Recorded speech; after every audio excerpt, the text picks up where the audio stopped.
for. Yes. I didn't create that. I read that on the internet. A lot of people don't really go into how hard, thank you, how hard that single step is. That first step is the hardest step of all. How did you, at age 21, 22, when making Clerks, how did you find that courage to make that first step and make this film? Are you on me now? Honestly, I was, let me see, I saw Richard Linklater's film Slacker on my 21st birthday with my friend Vinny Pereira. Went up to New York City to see the movie. It was like an hour drive away from our home in the Jersey burbs and stuff. And my friends tended to go to the multiplex around there, so did I my whole life. And this was an opportunity to go see this movie. I'd read about the Village Voice, which was our local arts paper and whatnot, came out of the city. Very famous, not local, it's massive, everybody knows Village Voice. So I would read about the movies playing up in Manhattan. This one, the Slacker movie, sounded really fucking interesting to me. I was like, wow, this doesn't sound like anything I've ever seen before, man. I'd like to go up and see it. So I went up with my friend Vincent Pereira and saw Slacker, and I had this kind of quasi-religious experience watching the movie, man, where I describe it as having viewed it with a mixture of awe and arrogance. All because I'd never seen anything like it. No 3-act structure, no stars, no main characters. Like, Richard did a really wonderful film. Just like this year he made The Amazing Boyhood. Back then he made Slacker, which was one of the first movies I've ever seen, and probably one of the only ones that I can remember, where you start with somebody, and you spend about 3-4 minutes with them, and then they bring you to another character, and that character fucks off, and you never see him again. And that's how the whole movie goes. There is no main character. They just hand it off from person to person. So I was awed. Never seen anything like it. And the audience was eating it up, man. They were really fucking laughing hardcore, like knee-slappingly laughing and shit. I heard people be like, that's a knee slapper. I literally watched people be like, ha, ha, ha. That's what that means. So they were so into it. This was the arrogance kicked in. So I was awed by the movie, but then after hearing the reaction, I was like, look, I think it's funny too. But if they think this is funny to the point where they're hitting themselves, I think I could show them something really fucking funny. And that's how it began. So I'm sitting in the movie theater going, yeah, this dude fucking got the right idea. He's not in New York. He's not in Los Angeles. He has no access to fucking film. But he made a movie in the middle of nowhere, bumblefuck Texas. It turned out to be Austin, which is very well populated. The capital of the state. But, you know, thank God I didn't know that. If I'd known that, I would have been like, well, that's fucking, of course he made it happen. He's in fucking Austin. They got UT there and blah, blah, blah. But the fact that I didn't... Did that camera just go off there? Oh, I didn't. My bad. Get the reaction. The reaction.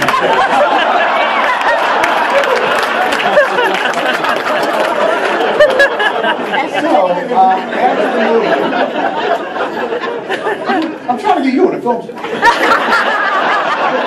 After the movie and driving home with Vinny Pereira, man, I remember very specifically, we got out of the Holland Tunnel, because it wasn't far from the Angelica Theater to the Holland Tunnel, got over to the Jersey side, just as we were about to cross the Turnpike toll booth, I said to Vinny, I was driving, I said, I think I want to be a filmmaker.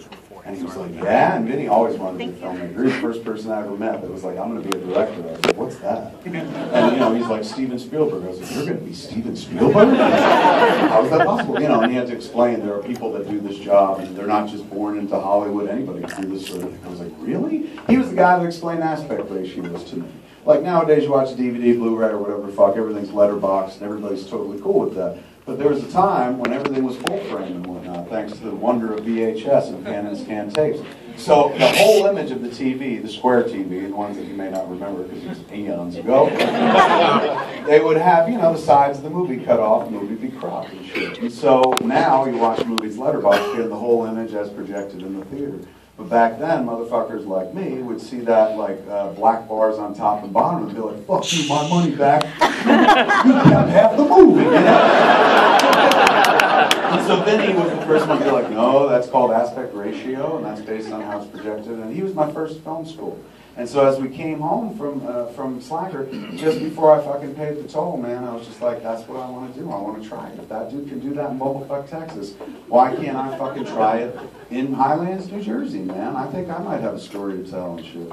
And so I didn't know what that story was going to be. I immersed myself in indie film. I watched a lot of Jim Jarmusch, Spike Lee, Hal Hartley. Those were my heroes at the time. Martin Scorsese. And then I went to film school in the Village Voice. I saw an ad for this Vancouver film school, and I did poorly in geography in school, so I was like, Vancouver, that's where they make all the maple syrup.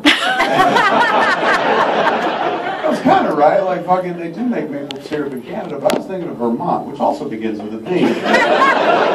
So I signed up for it. Like I called in and said, can I get the free package and shit? It was a 1-800 number. And they sent it to me and had this weird, funny zip code with letters in it. And I was like, Vermont is strange. Vancouver, British Columbia and shit. So I was like, oh fuck, I've never been there. I was like, all right, I'll fucking go to school there. There was no sense of like, I need confidence to do this. Richard Linklater did it. And I'd read everything I could at the time. We didn't have an internet at that point, so I couldn't go up and look up Google Richard Linklater and read every interview he did across the country or internationally. I could only get to it in things like, Filmmaker Magazine or Movie Maker Magazine or Village Voice. So I had every piece of Richard Linklater literature I could read all around me, man. And he wrote a book about the making of Slacker. That was like a Bible to me. Because I was like, this guy, he just fucking made it happen. He just sat down with a bunch of friends, and he made this fucking movie happen. He led me to other filmmakers like Hal Hartley, Jim Jarmusch, where I'd start reading about these cats too. They all had one thing in common. They didn't sit there and be like, pass the hat and wait for a motherfucker to tell them yes. Each one of them was just like, fuck it, I'm going to do it. Like, nobody wants to see this movie yet, because they don't know it exists, so fuck it, I'm going to show it to them. So those are my heroes. And once I saw Richard Linklater do it with Slacker, I said, this is what I want to do. So I went to film school, dropped out after 4 months and stuff. And I remember coming home and a lot of people were like, what happened, Hollywood? I thought you were going to make a movie. And I was like, I will. I'm going to make a movie, man. I'm going to make a movie in that convenience store. So when I was at the college, when I went to the Vancouver Film School, which wasn't a college, it was like an 8-month tech program. But while I was there, when I decided to leave the school, because if I left at the halfway mark, I'd take half my tuition with me and shit, I was like, I could put that into a movie. And what movie would it be? I was like, you know what? I remember an interview that Robert Rodriguez did. And he talked about, like, the problem that most indie filmmakers have is they always try to write above their budget. And he said, for me, I just wrote whatever I had into my movies. So I knew I had access to a bus. I knew I had access to a turtle, and I knew I had access to a guitar case. He's like, I wrote all that into the movie. Makes sense. And I'm sitting there listening to this interview. He was on Howard Stern. It was like 1992 or 93. And I'm sitting there listening going, okay, what do I have? And I'm in the middle of Quick Stop, where I was working at that convenience store. And I was like, I have a convenience store. It's visually interesting. I was like, anywhere you point a camera, it's colorful. Not when it's in black and white. Got that part later on. But so for me, I was like, all right, fuck it, I'm gonna make a movie in the convenience store where I work. I mean, that's what I know about. I know about life. Like, some writers are very talented, like George Lucas is like, you know what? There's a world with Wookiees on it and shit like that. Yeah. Darth Vader has a fire sword. And then there's people like me that's just like, all right, what kind of movie am I going to make? I work in a convenience store. All right, I'm going to make a movie about working in a convenience store. Because I didn't really make films in those days. As much as I just kind of rip shit from my heart, slap it between two platters, project it, and be like, what do you think? I didn't know what I was doing. I had no idea how to make a movie. And that's the reason some people really strongly connect with those films. Emotionally, they're so fucking honest, man. They got a lot of soul, a lot of heart, no talent whatsoever. And so people look at those films and are like, oh, he's like the worst hockey player on ice. But he's doing it, good for him. So they connect with the material and whatnot. And then the older I got, I kind of ran out of personal things to say, oddly enough. That's something I discovered a couple years ago. In the early movies like that I made that everyone likes, they came from my personal life and shit. It came right from who I was. But later on, I ran out of personal shit to say because I was in the movie business. Clerks got picked up, and all of a sudden I was making movies for a living. So I went from having a normal life where I hung out with my fucking friends and worked and hated my job and fucking went to the mall and all that shit, and got a dream job and fucking had my fantasy life. But that's not very interesting. Like, happy people don't make great art. It's that simple, man. Hungry people make fantastic art. Unhappy people make the greatest art of all. But happy people, they can't make great art because they're fucking happy, man. It's that simple. So I reached the point in my life where I was like, I'm married, I got a kid, fucking, I made a few good movies that worked and shit. I can't believe it. Like, I'm feeling fucking good and shit. Happy people don't make great art and shit. But they can make weird art, and that's what Tuskle is.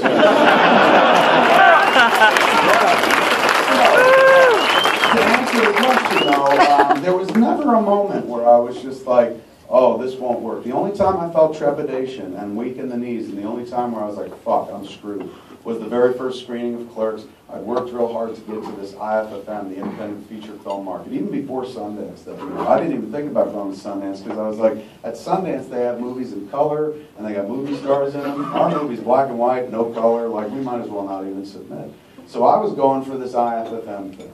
And at the IFFM, man, I was hoping like you pack the theater full of potential distributors and journalists and shit like that. Nobody was there at our screening. Like the Sunday morning, 11 a.m., October 3rd, 1993. It was me, 10 people that had been involved in Clerks, and fucking that's it. One old man sitting Bob Hawk! Bob Hawk. Was that Yeah! empty fucking theater, man, and I'm watching Clerks for the first time, projected. Never saw it on a screen. You know, had edited it on a big Steenbeck, 6-plate Steenbeck machine, this old editing system with film. Had never seen it projected, writ large, and there it is on the Angelica screen. Same fucking theater where I saw Slacker, let me see, it was 93, so 2 years prior. From the moment I saw Richard Linklater's Slacker, I said, I want to do this, August 2nd, 1991. October 3rd, 1993, I was back in that theater showing my fucking movie to an empty theater. Mixed blessing. Nowadays, we call it a tusk. But that was the first time, man. I was like, holy fuck, we worked for this moment. This is it. Everything we fucking pushed to do, all the eggs were in the basket of this screening, and nobody's here. And nothing's going to happen, and this is where the movie's going to die. It's going to not have a fucking life like Slacker or anything like that. Nobody's going to hear about it. You're going to have to pay off fucking credit card bills for the rest of your life. And you didn't even play Randall, you fat dick. And then the thing that really bummed me out is I'm watching the movie, and I'm like, why does everybody keep cursing? Like, it never occurred to me how fucking foul-mouthed the movie is. Now it seems charming. Now it seems like a fucking CW show. In terms of the language, but at the time it was just like, holy fuck, are they talking about it? You know? So I remember sitting in the theater watching it going like, why do they keep cursing? Wait until my mother sees this, I'm in trouble. You know? But then about 10-15 minutes of the movie, I cognitively reframed everything. Like, I was like, look, if you had went to film school, it would have been $25K a year. I would have been $100K for 4 years of film school. You didn't do that. You went to a 8-month film school for 4 months. You only paid $4,000. You got out, you made a movie. So think about it as you learned. This was your film school education, making Clerks. And it's just money. It can be paid off. You know, if you have to get another job, pay off your credit cards and shit like that. But the important lesson I remember, and this is the leitmotif of my fucking life. I remember sitting there in the midst of what felt like fucking abject failure and just going like, but don't forget that you want to do this. You wanted this so badly. You loved who you were when you were doing it. Yeah. So even though it didn't result in the dream that you had, it was who you are, man. You felt the most you ever felt as yourself, standing in that fucking convenience store that is your hell, your living fucking hell, and you literally, with a bunch of friends and a camera, turned it into fucking paradise. Don't forget that. You can pay this off, and you can try it again one day down the road. So even by the end of the movie, I was sitting there going, right on, man, fucking I'll pay it off, and one day I am going to make another movie, because it was fucking fun to do. And so I went home that night. I remember like fucking everything was over. There was nowhere to go after the IFFM. That was it. So I was like, wow, I guess I'll pop this movie in once a year, watch it, see myself as Silent Bob in it, and be like, look, there's that asshole who ruined our lives. And then the next day, calls started coming in. I got a call from Peter Broderick, who wrote for Filmmaker magazine, a magazine that like I subscribed to and read cover to cover. He was the third guy that called. First person that called was Amy Talbot, Village Voice, the paper that I read all the time. She's like, I heard your movie was the undiscovered gem of the marketplace. I want to see it. And I was like, oh my God, I can get you a tape. First, I didn't believe it was her. I was like, my friend Brian Johnson put you up to this. Amy Talbot from the Village Voice is calling. She's like, I swear to God, it's me. I can't. Nobody's ever said that I'm not me. I'm not famous.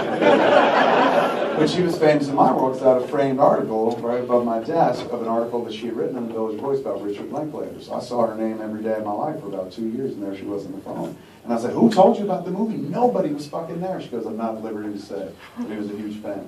So I sent her a copy of the movie. Next call I got within the next hour was from a guy named Larry Kardish, who programmed the New Directors for New Films Festival at the Museum of Modern Art. It was a sister festival to the New York Film Festival. Guys like, I hear I got to watch the movie. It's the movie to see, first time film, blah, blah, blah. I was like, who told you about it? He's like, I can't tell you, but the dude was a huge fan. And then Peter Broderick called from Filmmaker magazine, said the same thing. I said, dude, please tell me who changed my life. Whose dick do I have to fucking suck? These are 3 of the most amazing phone calls I've ever received in my life. And he was like, there's a guy there, an old guy named Bob Hawke, man, who's really influential and fucking loved your film. And so Bob was the one that started the ball rolling. He just went out there and fucking advocated. He's like, I saw Clerks, and it was really fucking worth watching and shit. And because of that, everything started happening. Like, I was, in my mind, crushed and ruined for a span of about 18 hours, and I'd come to, you know, cognitively reframe it and go like, all right, work beyond failure and fucking just do it again. And it became the leitmotif of my life. And not everything I do fucking hits and shit, but it's like, it doesn't matter. Just keep fucking swinging. You know, it's like, you don't sit there and go like, oh, it didn't work, fuck this, and walk away. You're just like, all right, that didn't work. You learn from fucking failure, you self-correct, and make it better next time and shit. So I had this moment in that, after that first screening where I was like, I guess one day I'll make another film and that's it. And because the next day the phone started ringing, all of a sudden we were off and running, and boom. So there was never a moment, honestly, where I was just like, I don't know, maybe I shouldn't do this. And I would not say, bless you, that I'm filled with any sort of self-confidence. Like, I grew up fat and shit like that, and I was always a chubby kid. And so I was never like one of those can-do type of people. But it seems possible. Richard Linklater made it seem possible. Everything I was reading about made it seem possible. That's why I spent a lot of time over the last 20 years just doing the same thing where I'm like, you can do this. If I could do this, I'm a fucking chimp. If I could do this, you can absolutely figure out this film shit. You want to encourage people to do the same thing because he didn't encourage me. He wasn't like sitting there patting me on the shoulder saying, you can do this. But the fact that Richard did it made it seem doable. And suddenly I was like, this is what I want to do too. Turn it off. Find my fucking life. So go for it, man. The shot is always worth taking. You know, what is it, Wayne Gretzky said that like you miss 100% of the shots that you never take. The day after Tusk came out, or fucking the Monday morning, when a bunch of people were writing articles where they kicked me in the balls for like, how could he make a movie so stupid? And nobody's seen it. Ha ha, fuck him. That happens. Like, it's part of the job and shit. But like.